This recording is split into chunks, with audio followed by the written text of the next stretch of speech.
Vamos lá, voltando aqui. Estávamos tratando da prescrição, do prazo prescricional, artigo 174 do Código Tributário Nacional. Como a gente começou, já vimos que o artigo 174 traz o prazo de 5 anos para que a Fazenda Pública proponha a ação de cobrança do seu crédito fiscal devidamente em tese constituído. E por que em tese? Porque, afinal de contas, se eu estou falando de prazo prescricional, é porque eu já superei a decadência. Afinal de contas, a decadência é aferida lá ao tempo da constituição do crédito tributário. E se uma vez não tendo sido verificada pela administração, constituído o crédito tributário, daqui para frente eu só posso falar em prazo prescricional. E por que você falou em tese, Aline? Porque nada impede que a Fazenda Pública tenha constituído ilegalmente o crédito tributário. Tanto que é o que mais a gente vê em termos de alegação de defesa, especialmente em exceção de pré-executividade, em execução fiscal. Portanto, diz o artigo 174 que a ação para cobrança de crédito tributário prescreve em 5 anos, contados da sua constituição definitiva. Informação. O Código Tributário Nacional, ele fala ação para a cobrança. E isso, às vezes, nos leva ao entendimento equivocado, né? Porque a gente está muito acostumado lá com o cível, de que estejamos falando de uma ação de conhecimento, o que não é o caso dessa ação de cobrança aqui. Aqui é a chamada execução fiscal. Essa é a ação de cobrança.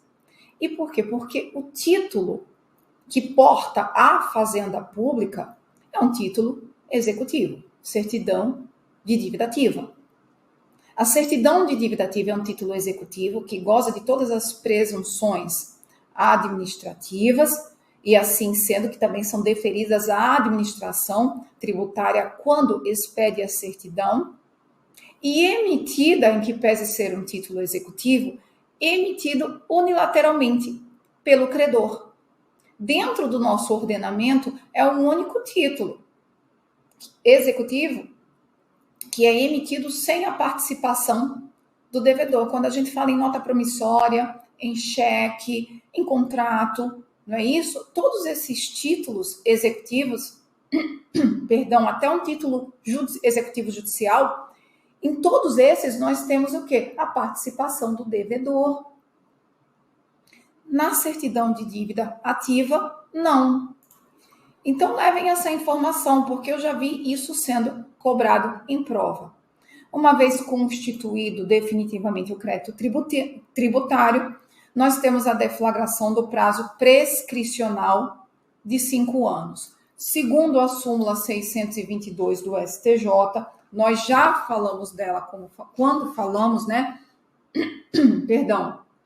de constituição definitiva do crédito tributário, porém, também ela aqui está a falar de quando se inicia o prazo prescricional, corroborando o que está no artigo 174 do Código Tributário Nacional. Dá uma olhada lá comigo.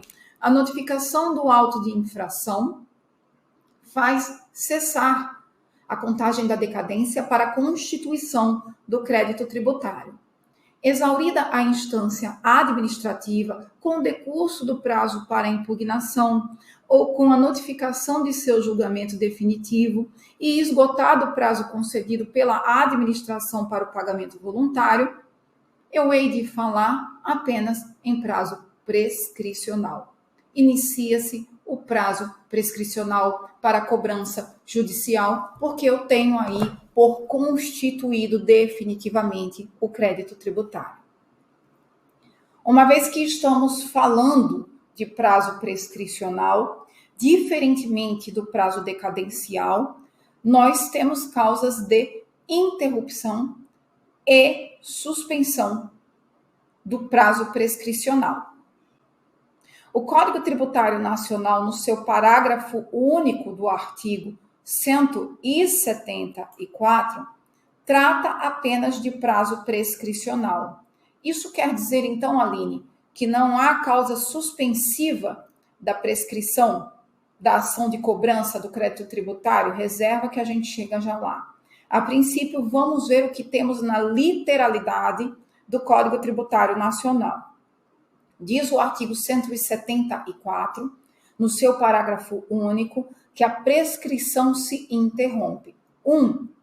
Pelo despacho do juiz que ordenar a citação em execução fiscal. O mero despacho já é apto para interromper a prescrição.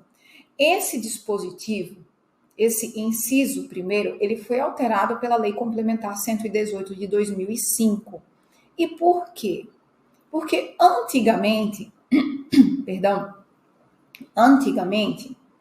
não era o mero despacho do juiz que ordenava a citação, mas a citação efetiva do contribuinte. O que você acha que o contribuinte fazia? Meu amigo, ele viu o oficial de justiça, ele ia para debaixo da cama. Ele já tinha um buraco, inclusive, pronto para se enfiar. Porque ele não ia, por 5 anos, ser citado nem a pau juvenal. Para quê? Para não interromper o prazo prescricional. Atento a isso, o legislador foi lá e olha, peraí, assim não, assim a gente não recupera o nosso crédito tributário. Então eu preciso de um expediente mais simples e mais efetivo e, obviamente, de acordo com a estrutura processual, que é a determinação judicial de citação. Há uns tempos atrás, o juiz ia lá e escrevia cite-se pá na certidão de dívida ativa. Cite-se, assinava, interrompida a prescrição. Na data, colocava a data, inclusive, interrompida a prescrição. Hoje não, a gente faz por meio de assinatura eletrônica. Mas o que eu quero que você entenda é que o mero despacho do juiz ordenando a citação em execução fiscal é apto a interromper o prazo prescricional. Segunda situação contida.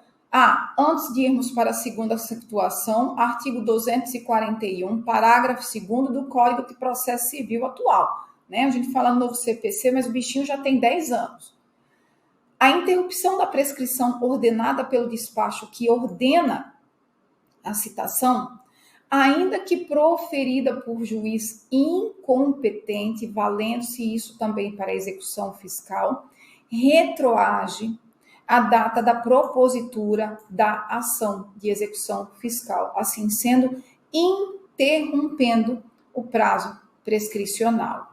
Ainda segundo o STJ, no caso de redirecionamento da execução fiscal, a citação válida da pessoa jurídica tem o condão de interromper também a prescrição contra o sócio responsável pelo débito fiscal. A gente fala em redirecionamento da execução fiscal, quando a execução fiscal, em regra, é proposta contra a pessoa jurídica. Em algumas situações, o sócio, ele pode vir a responder pelo débito fiscal à pessoa física lá, que compõe o quadro societário. E nesse caso aí, uma vez interrompida a execução, citada a pessoa jurídica, segundo o STJ, também se interrompe para o sócio responsável.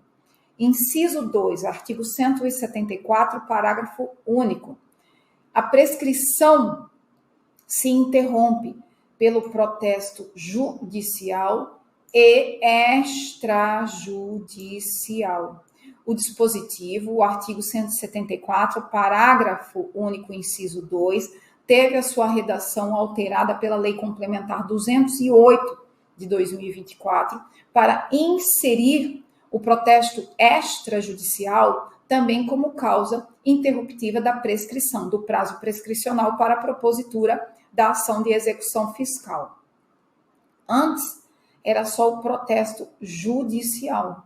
O protesto extrajudicial, em que pese a Fazenda Pública está autorizada ao fazer, não interrompia a prescrição. Então, você acha que a Fazenda Pública fazia o quê? Propunha execução fiscal em todas as situações que houvesse alçada para tanto. Atento a isso, o legislador percebeu que, olha, se a Fazenda Pública pode protestar extrajudicial, isso também é uma movimentação, assim como o próprio protesto judicial, uma movimentação da Fazenda Pública no intuito de recuperar o seu crédito tributário. Só que existem situações em que a Fazenda Pública, por determinação administrativa, por não ter alçada para propor a execução fiscal, sequer para inscrever o débito tributário em dívida ativa, em face do diminuto valor, ela não vai ter interrompida, não vai poder fazer o protesto judicial, e assim sendo, não vai ter interrompida a prescrição. E vai se valer do quê? Do protesto extrajudicial. E antes, o protesto extrajudicial não era uma causa interruptiva da prescrição. Agora sim. Inciso 3. Por qualquer ato judicial que constitua em mora o devedor. 4. Qualquer ato inequívoco, ainda que extrajudicial, que importe em reconhecimento do débito pelo devedor. Exemplos por excelência: pedido de parcelamento ou compensação. Pedido de parcelamento só interrompe a prescrição quando deferida a participação daquele que quer parcelar o seu débito no programa de parcelamento. Súmula 653 do STJ nos traz essa resposta e é óbvio que não.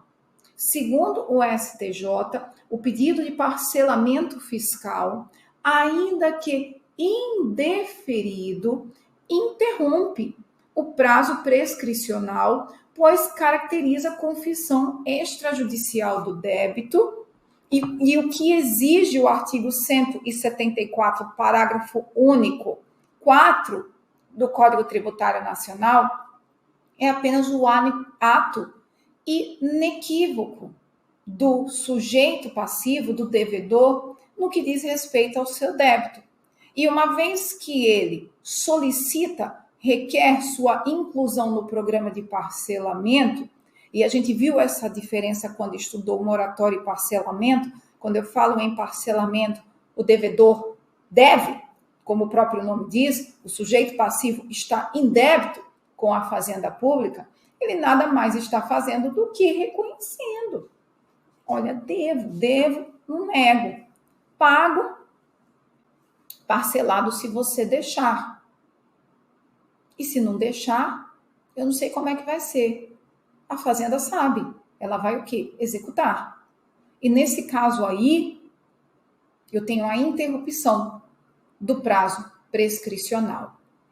Pois bem, ainda segundo o STJ, a ação para a cobrança do crédito tributário prescreve em 5 anos, contados da data da sua constituição definitiva, que, nos casos de lançamento de ofício, aquele em que a Fazenda Pública detém todas as informações para constituir o crédito tributário, não necessitando da participação do sujeito passivo em nenhuma etapa do procedimento de lançamento que culmina com o lançamento do tributo devido e a constituição do crédito tributário, ocorre quando já não caiba recurso administrativo ou quando se haja esgotado o prazo para sua interposição.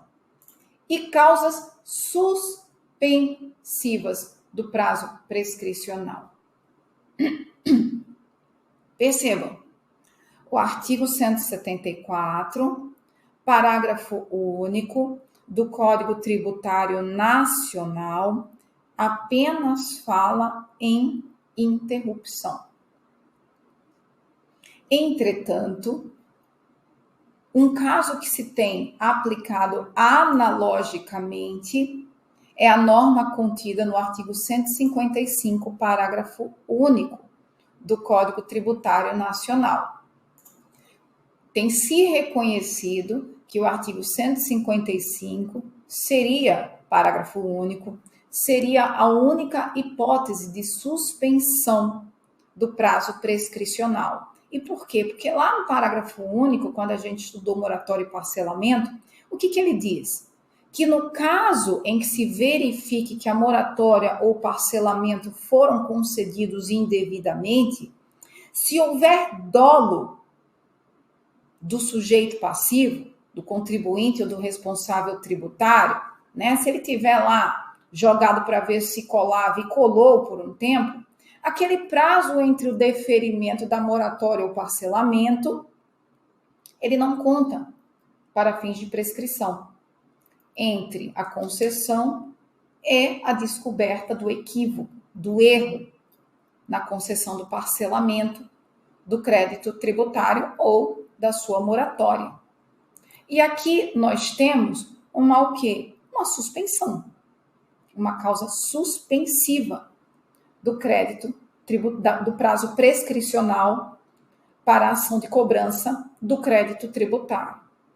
Entretanto, é só essa a situação, uma vez que essa é a única contida que se aplica ao prazo prescricional nos termos do artigo 155, parágrafo único do CTN, aqui porque se chegou a essa interpretação na leitura do artigo 155, parágrafo único do CTN, doutrina e jurisprudência, especialmente do STJ, trazem outras situações. Eu tenho causa de suspensão, e aqui é uma regra geral para que vocês possam identificar na prova a situação, se o prazo prescricional está suspenso ou não, todas as vezes que a Fazenda Pública está impedida de exigir ou executar o seu crédito tributário. Vamos dar uma olhada? Primeira situação em que eu tenho suspensão do prazo prescricional por criação doutrinária e reconhecimento jurisprudencial nas causas de suspensão da exigibilidade do crédito tributário. A exigibilidade está suspensa, a Fazenda Pública, por ordem legal, não pode cobrar o crédito tributário e, assim sendo, ela não o faz não porque não quer, mas não porque não pode. Mas porque não pode, né? Não porque não quer, mas porque não pode, em face de determinação legal. Pode ser a Fazenda prejudicada por um comando normativo no seu direito de crédito tributário? Não. Então, nesse caso aqui, eu tenho situação de suspensão do prazo prescricional todas as vezes em que a exigibilidade do crédito tributário esteja suspensa. 2. Anulação por motivo de dolo ou simulação, não só da moratória, como também do parcelamento, remissão, porque afinal de contas o 155, não é isso? No seu 155A, no seu parágrafo 2º, faz remissão à aplicação das normas de moratória, mas o contido no parágrafo único do 155 vale para moratória, parcelamento, remissão, isenção ou anistias concedidos em caráter individual ao contribuinte e verificados que ele não cumpria o requisito para o recebimento do benefício. Desde a concessão até a descoberta da irregularidade, o prazo prescricional para a cobrança do crédito tributário está o quê? Suspenso. E resumindo o entendimento, em todas as situações em que a parte, no caso a Fazenda Pública, não der causa a impossibilidade de cobrança. Suspensão do prazo prescricional, e aqui eu trago uma regra, uma situação peculiar, no caso das contribuições profissionais. Lembram lá das anuidades? Eu tenho uma causa suspensiva, lá no artigo 8º da Lei 12.514 de 2011. Lembra lá das contribuições para categorias profissionais contidas no 149 da Constituição Federal, tributo, né, espécie tributária de competência para instituir a União, competente para instituir a União, mas que quem detém a capacidade tributária são os órgãos de fiscalização, CRM, CRO, não é isso? E todos os conselhos, Conselho de Contabilidade, enfim. O artigo 8º da Lei 12.514 de 2011 estabelece o seguinte, que os conselhos não executarão judicialmente dívidas de quaisquer das origens previstas no artigo 4º desta lei, as anuidades, com valor total inferior a 5 vezes o constante do inciso 1 do caput do parágrafo 6º desta lei, observado o disposto no parágrafo 1º. Ou seja, o que nós temos aqui é o seguinte, só vai poder cobrar anuidade daquele que está vinculado a um determinado conselho quando ele passar a dever 5 contribuições, 5 anuidades. E aí ele não pede música, ele vai estar pedindo a execução fiscal. E aí vai ser proposta a execução fiscal. Mas perceba, e o que acontece com o prazo prescricional? Porque se precisar esperar 5, muito provavelmente, quando chegar na quinta, essa daqui já era. Em face do 174 do Código Tributário Nacional. E diz lá, o parágrafo 1º, que o disposto no caput deste artigo não obsta ou limita a realização das medidas administrativas de cobrança, tais como notificação extrajudicial, a inclusão em cadastro de inadimplente e o protesto de certidão de dívida ativa. Então, veja o que nós tínhamos em 2011 e veja o que a gente tinha antes da Lei Complementar 208 de 2024. Eu tinha uma situação em que os conselhos não poderiam cobrar o tributo só quando fizesse 5 anos, em que pese eles poderem protestar o título devido. Só que esse protesto não valia antes de nada. E por quê? Porque o protesto extrajudicial não interrompia a prescrição. Apenas o protesto judicial. E eis uma das razões, né, conforme eu já tinha dito a vocês, pela qual o dispositivo teve a sua redação modificada, incluído o protesto extrajudicial. Mas o que é que dizia o STJ antes da modificação legislativa no que diz respeito ao prazo prescricional? Uma vez que os conselhos precisavam, hoje está tranquilo. Por quê? Porque essa notificação extrajudicial e o próprio protesto interrompe a prescrição. Não é isso? Vai começar de novo o prazo de 5 anos. Porque eu estou falando de interrupção da prescrição. O prazo é todo devolvido. Se eu falo de suspensão, o prazo para, se suspende e depois volta a contar pelo que lhe restava, pelo saldo do prazo. Mas o que o STJ antes dizia, antes da modificação do artigo 174, parágrafo único? Que eu tinha uma causa de suspensão do prazo prescricional. E é isso que nos interessa aqui. O ponto 5 da ementa. Considerando a limitação de valor mínimo para fins de execução criada pela Lei 11.514 de 2011, para o ajuizamento da execução, o prazo prescricional ele deve ter início somente quando o crédito se tornar execuível, ou seja, quando o total da dívida inscrita, acrescida dos respectivos consectários legais, atingir o patamar mínimo exigido pela norma, estando suspenso daquela que ia prescrever até que chegue ao número 5. Agora, isso segue valendo? Sim, segue valendo. Eu tenho por quê? Porque o conselho pode não protestar e não interromper o prazo prescricional, o que é, obviamente, uma comida de mosca, né? Mas, se nada fizer o conselho, ele vai pegar o julgado do STJ, colocar debaixo do braço e falar: olha, ainda que eu não tenha interrompido o prazo prescricional, ele estava suspenso, o desse primeiro débito aqui, até que eu somasse a quinta dívida de anuidade. Certo?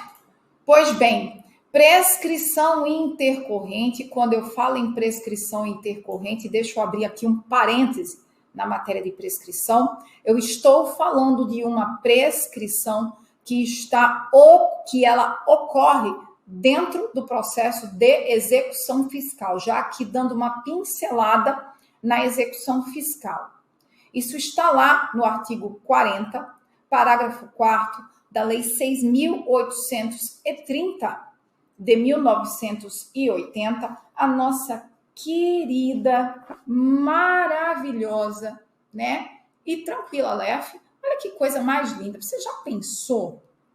Você procurador, né? É uma coisa que eu digo, Deus tem seus escolhidos. E dentro das carreiras jurídicas, o escolhido de Deus, quem que é, gente? Enquanto eu vou abrindo aqui a 6.830, é o tal do procurador. Você fica aí se matando, né? Para passar em concurso de promotor de justiça, de magistratura, da magistratura. Mas a verdade é que o escolhido por Deus dentre as carreiras jurídicas, lá dentre as funções essenciais ao direito, é o tal do procurador. O cidadão praticamente não faz audiência, vai trabalhar em regra com a melhor matéria do ordenamento jurídico, direito tributário, não é isso? Direito público, vai trabalhar assim, somente com as cerejinhas do bolo, constitucional, administrativo e tributário. E quando pensa em processo judicial, vai trabalhar com as 6.830. Uma leizinha curtinha de somente 42 artigos. Você quer felicidade maior do que essa? Você quer uma vida, né? E ainda tem o seguinte, em alguns estados, ganha honorários e ainda pode advogar. Alguns estados da federação. Meu querido, repensa aí o que você quer para a sua vida. Estou dando a dica, eu estou lhe mostrando o negócio, né?